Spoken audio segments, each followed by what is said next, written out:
धर्म परिवर्तन क्या है।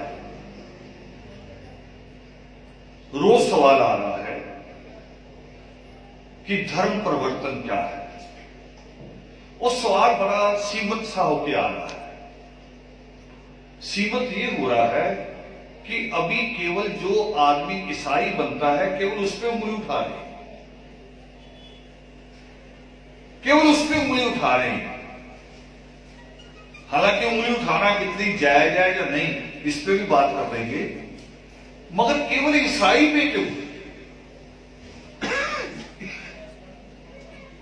जो चाहे अमृत छक रहा हो, सिख बन रहा हो, सिंह बन रहा हो, चाहे वो राधा स्वामी और सच्चा सौदा के यहां जा रहा हो, चाहे वो बालकनाथ और वैष्णो देवी के जा रहा हो, परिवर्तन तो सबका ही हो रहा है। ये परिवर्तन तो सबका है, मगर इसको बारीकी से समझ लीजिए। मैंने अभी कहा कि धर्म क्या है, सृष्टिकर्ता वाल्मीकि धर्म किसे कहते हैं। वो स्वभाव को धर्म कह रहे हैं कि जो आपका स्वभाव, उसमें करुणा भी हो सकती है, क्रूरता भी हो सकती है। उसके एक छोटी सी कहानी कह के आगे बढ़ूंगा कि एक करुणामयी आदमी जिसने योग से पढ़ा होगा, जिसने क्रौंच की हत्या के ऊपर परमेश्वर के करुणामयी हृदय को देखा होगा, उसकी नजर एक दिन पड़ी, पानी पीने के लिए गया नदी के पास, देखा एक बिच्छू डूब रहा है। उसने सोचा निकाल दूं बाहर, मगर जैसे उसके नीचे हाथ रखा तो बिच्छू की लंबी सी पूंछ होती, उसने डंक मार दिया और बहुत खतरनाक होता, सांप से भी ज्यादा दर्द करता बिच्छू। सांप का तो कई बार दर्द नहीं होता, बाद में पता चलता कि जहर चढ़ गई।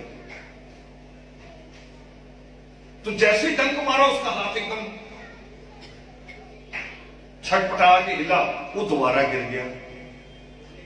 जब दोबारा गिरा तो उसने अपना हाथ बाल मोड़ के फिर दोबारा उठाया, उसने फिर काट दिया। तो पास एक और सज्जन खड़े थे, वो कह रहे ऐसा क्यों कर रहे हो, वो बार बार काटेगा आपको।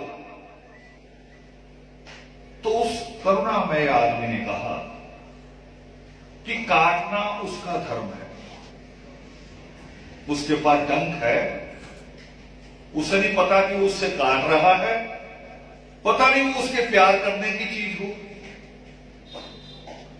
बच्चे भी तो होते ना, कोई बच्चे प्यार करते हैं तो दांत काट लेते हैं, उनको बाद में सिखाया जाता है चांटे मार मार के कि ये नहीं करना। उनका लाड ही दांत काटना होता है। वो छोटे भाई बहनों को बहुत काटते हैं, चूटी काटना भी उनका प्यार ही होता है।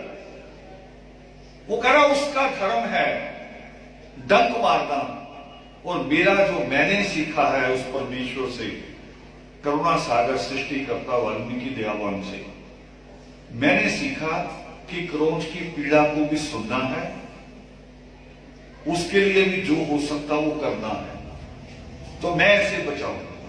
तो धर्म स्वभाव में है, धर्म ड्रेस में नहीं। तो जो बदल रहा है, चाहे वो ईसाई के नाम पे बदल रहा है, चाहे वो सच्चा सौदा राधा स्वामी के नाम पे बदल रहा है, चाहे वो अमृत ग्रहण कर रहा है या जनेऊ पहन रहा है।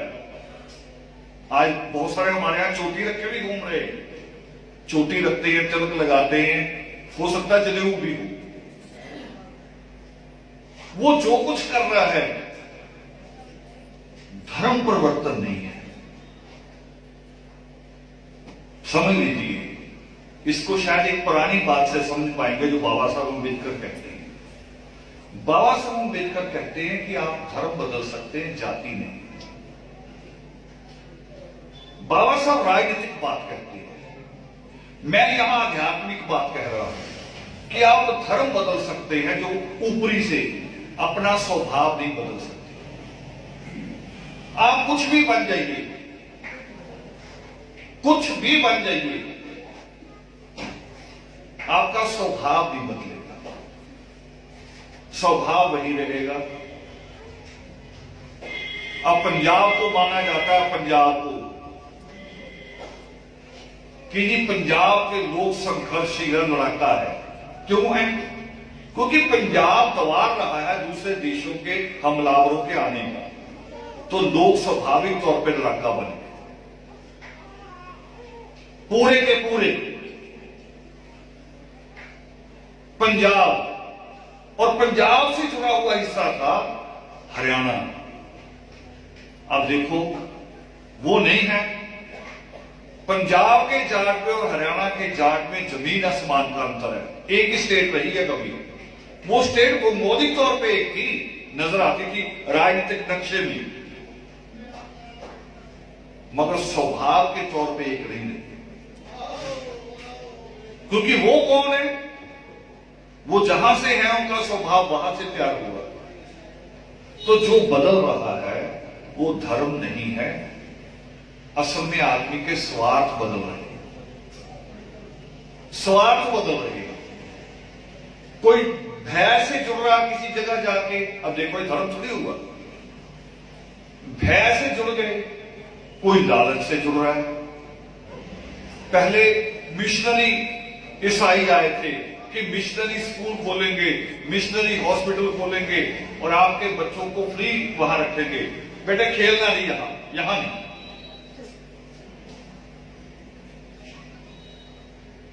वो यहां सोचते थे कि आपके बच्चों को सहूलतें देंगे, तो लोग उस लालच में ईसाई बने। तो फिर वो ईसा की बात पढ़ के थोड़ी ईसाई बने, वो बाइबल से ईसाई नहीं बने, मिशनरी स्कूल से, मिशनरी कॉलेज से, मिशनरी हॉस्पिटल से। और यहां लोग डर में आज हो रहा है। आज पादरी वो चर्च से भी अलग पादरी पैदा हो गए। अब एक चर्च है जो रोम से चलती है और एक भारत में और चर्च कायम हुई है। ये किसी रोम से नहीं जुड़ी हुई, ये एक इंडस्ट्री है। केरला में भी चलती, पंजाब में भी चलती, ये एक इंडस्ट्री हो गई है। अब उनको पता लगा कि यहां ज्यादा ग्राहक आ रहे हैं, यहां डिमांड ज्यादा है, तो अब उसके मुखिया नरूला बन गए हैं, दियोल बन गए हैं, जाट और बनिया बन गए हैं। वो कह रहे नीचे तो दलती बैठेगा, ऊपर मैं बैठूंगा। ये एक इंडस्ट्री बनी है। नहीं, उसका बाइबल से कोई संबंध नहीं है। या तो धर्म का संबंध आपके स्वभाव से होता है एक, या धर्म का संबंध विचार से होता है। विचार जिसको कहते जैन मत, मत मैंने विचार, मत विचार। किसी को इस्लाम का विचार अच्छा लगा, कौन सा विचार? कि हमारे हिस्से में तो जूठन आया करती थी पहले, कि जूठन देंगे काम करने वालों को। भिखारी होने में नहीं थे हम, काम करते थे, उसके बावजूद भी जूठन मिलती थी। मगर जब इस्लाम आया तो उन्होंने इतना बड़ा थाल रखा बीच में, और जो आदमी वाल्मीकि कौम से भी मुसलमान बना, उसको क्या ऐसे टेबल के चारों तरफ बैठो, एक ही थाल में खाना है, आप भी यहीं से उठा के मुंह में डालोगे, हम भी यहीं से खाएंगे। ये एक विचार था जो हजरत मोहम्मद ने सिखाया होगा कि जब आप इस्लाम में आ गए तो फिर आपकी कोई जाति नहीं। मगर जब इस्लाम में ब्राह्मण ज्यादा चलेगा तो वहां भी जातियां बनेंगी। तो धर्म का बदलना एक तो होता विचार बदलने से, एक आपके स्वार्थ के बदलने से, दूसरा उसका कोई संबंध नहीं। धर्म नहीं बदला है। हां, चिंता है, पहले नहीं हुआ करती थी हमें। 20 साल पहले हम निश्चिंत थे, निश्चिंत थे कि पंजाब वो है जहां गुरु ग्रंथ साहब रखा हुआ है। पंजाब वो है जहां एक गांव में 4-4 गुरुद्वारे हैं, हर कोने में किसी ना किसी गुरुद्वारे की आवाज तो कान में पड़ेगी। और गुरु ग्रंथ साहब क्यों कह रहा हूं मैं? कि गुरु ग्रंथ साहब वो है जिसमें कबीर साहब की वाणी, जिसमें रविदास, नामदेव और पीपा जी की वाणी, यानी दलित महामुनियों की वाणी जिसमें। और जो गुरु ग्रंथ साहब अंधविश्वास से दूर ले जाता है, जो कहता है कि अंधविश्वास नहीं मानना। और गुरु नानक देव उसकी बकायदा प्रैक्टिकली एक डेमो देते, एक मिसाल देते हैं कि जब ब्राह्मण सूरज को पानी देता है तो वो दूसरी तरफ खेतों को पानी देके ये बता रहे थे कि अगर मेरा पानी खेत तक नहीं जा रहा, ये पखंड है, तो तुम्हारा सूरज को पानी देना भी पखंड है। तो हम निश्चिंत थे उस गुरु ग्रंथ साहब को लेके कि जिस जमीन पे गुरु ग्रंथ साहब का इतना प्रकाश है, वहां हमारा धर्म बचा रहेगा। हम निश्चिंत इसलिए भी थे कि उसमें जो वाणी है, उस वाणी को अगर आप पूरे ध्यान से पढ़े और योग शिष्ट को पढ़े तो आपको लगेगा कि गुरु योग शिष्ट को ही बोल रहे हैं। राजस्थान की साहित्य अकेडमी ने तो साबित किया, सर्च किया है कि कबीर साहब की वाणी योग शिष्ट को कहती है। सिर्फ शब्द कबीर के हैं, विचार योग शिष्ट का मूल वही है। हम इसलिए निश्चित थे। मगर आज क्या हो रहा है?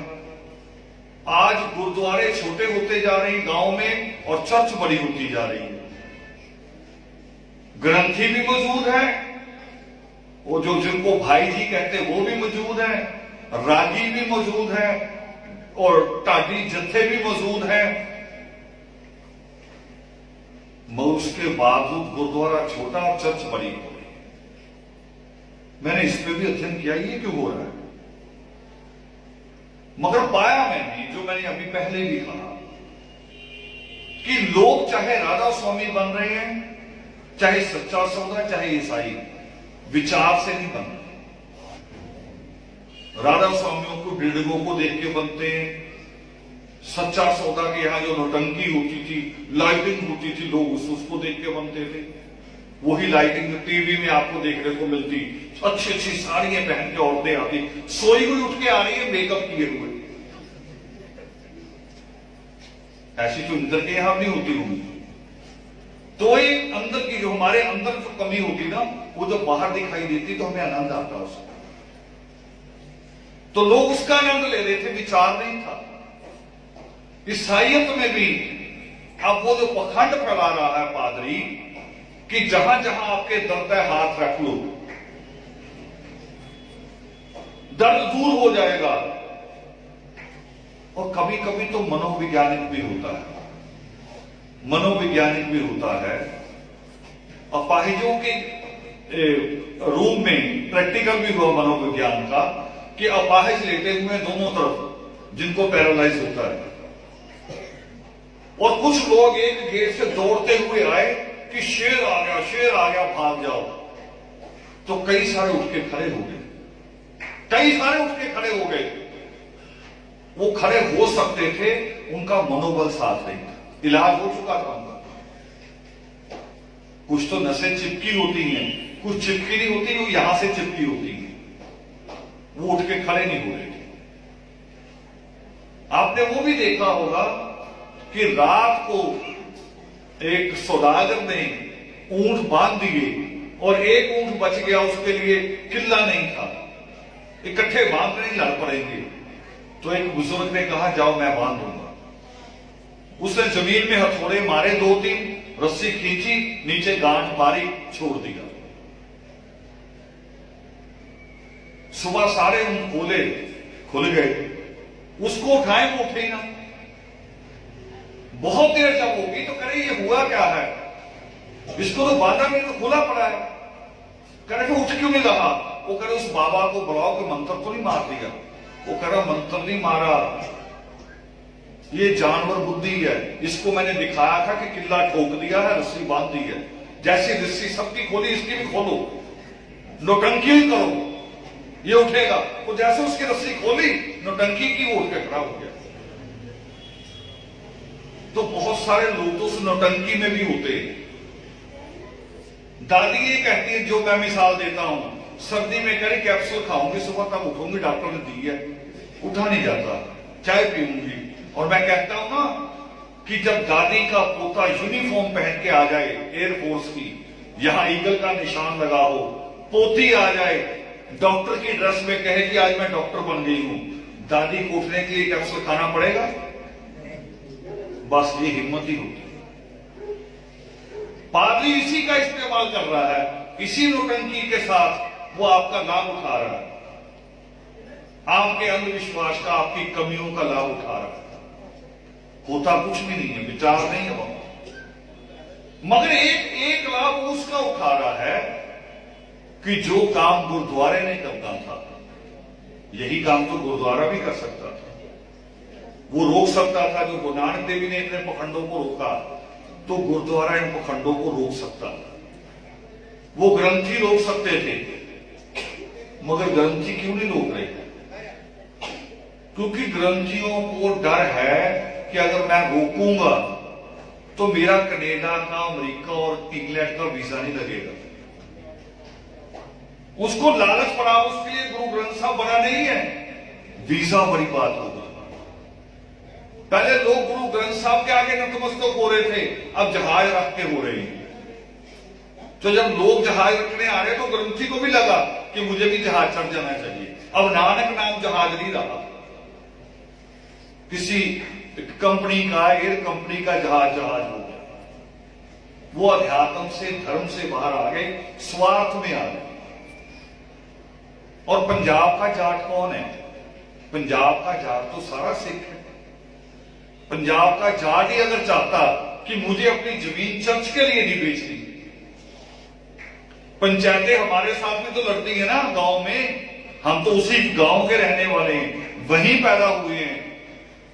हमारे कई बार हमारे लिए लड़ती हैं। हमारा जब कोई अनंत बनता है, जब कॉलोनी कटती है तो उधर को गंदा पानी निकाल देते हैं, हमारे लिए लड़ते हैं, हमारे काम भी अच्छा होना देना चाहते हैं। तो यही पंचायतें चर्च के खिलाफ भी तो लड़ सकती थी, मगर क्यों नहीं लड़ी? क्योंकि वो कनाडा में जो मंत्री बन रहा है, उसको कोई मंत्री नहीं बनने देता था। वो करो पगड़ी रख के वोट ले लू के मंत्री बनूंगा, गुरु ग्रंथ साहब छोड़ो। गुरु ग्रंथ साहब छोड़ दिया। अब तो पाठ भी ऐसे नहीं कराते जैसे आदि प्रकाश का परिवार करवा रहा। अब तो कनाडा से फोन आता है गुरुद्वारे में कि भाई जी पोता हुआ है, पाठ कराना है।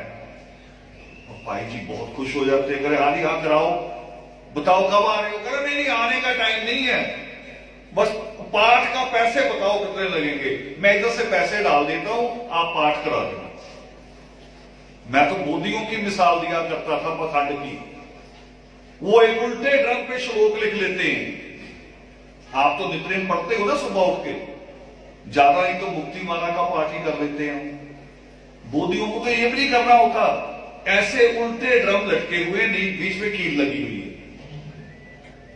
जैसे घर से बाहर निकलते, ये जो जैसे अनंत है पूरी बस्ती के बाहर निकलने के रास्ते में, तो बाहर लगे होते हैं वो ड्रम बाहर, उसके ऊपर पूरे श्लोक लिखे होते हैं। वो साइकिल पे, स्कूटर पे आके ब्रेक मार के ऐसे हाथ मारते ड्रम को, ड्रम घूम जाता, कर मेरे श्लोक हो गए। वो तो फिर भी हाथ तो लगा ही रहे थे ना, मगर सिख तो उससे भी नीचे चला गया।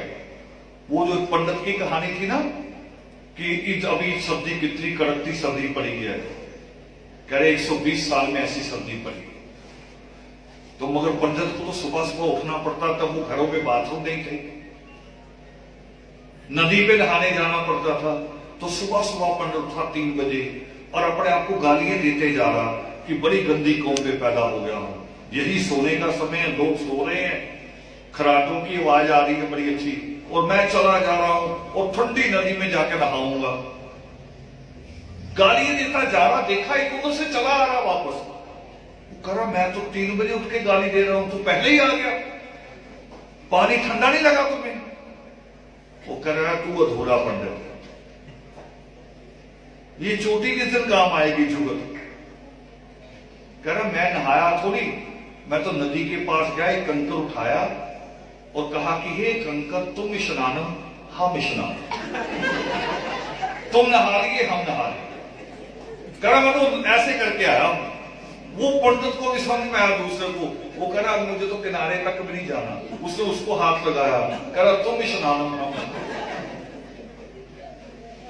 आज ऐसे मजाक हो रहा गुरुओं की वाणी के साथ, और मैंने इसलिए कहा कि किसी दिन हम भी ना करना शुरू कर दें। हम भी ना ऐसा करें। इसलिए मैंने बार बार कहा दो बातें कि ना तो नित्यनेम के करने से आप परीक्षा में पास हो जाएंगे, ना ये होगा कि नित्यनेम नहीं किया तो जरूर कोई स्कूटर मेरे बीच में लगेगा, मेरा पैर मुड़ जाएगा, कुछ हो जाएगा, ना ये कहना। नित्यनेम हमें मार्ग देता है, ताकत देता है, रास्ता देता है, हिम्मत देता है।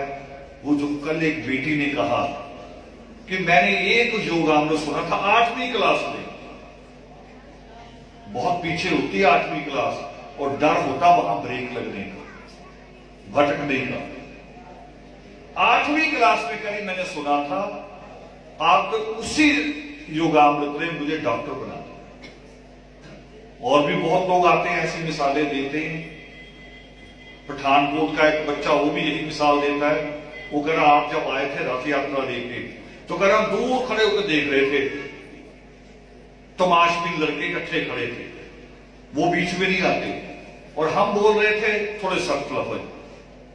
उन्हीं लड़कों की तरफ इशारा करके कह रहे थे कि ये तमाशबीन है, इनकी माएं सिर पे गंदगी उठाती हैं और ये उस कमाई से ऐश करते हैं। कह रहा हम सोच रहे यार इसके ईंट मारे, है ना, पर ये भी पता था भी अपने ही है, जितना हम लड़ेंगे ये भी उतना ही लड़ेंगे, ये कोई ब्राह्मण बनेगा थोड़ी है। मगर कह रहा बड़ा गुस्सा आ रहा था, और जब आप चले गए कह रहा हमारी सारी कंपनी आपको गालियां दे रही थी, जो कंपनी उनकी होती है 7, 8, 10 लोग। मगर कह रहा जब जाके मैं लेटा अपनी मां के साथ, और मां का हाथ, जब मां ने हाथ रखा मेरे ऊपर, तो उसके हाथ का जो काम करने वाले का हाथ अलग ही हो जाता है ना। कर वो हाथ लगते ही मेरे आंसू निकल गए कि आज जो आप बोल रहे थे सही बोल रहे थे। पढ़ाई छोड़ी हुई थी, कह रहा मैं नालायक था, और आज पता क्या है वो LLM, LLB नहीं LLM, पठानकोट का, और जलंधर की पंचायत में खड़े होकर उसने ये बात कही थी, गवाही। ये असर है इसका।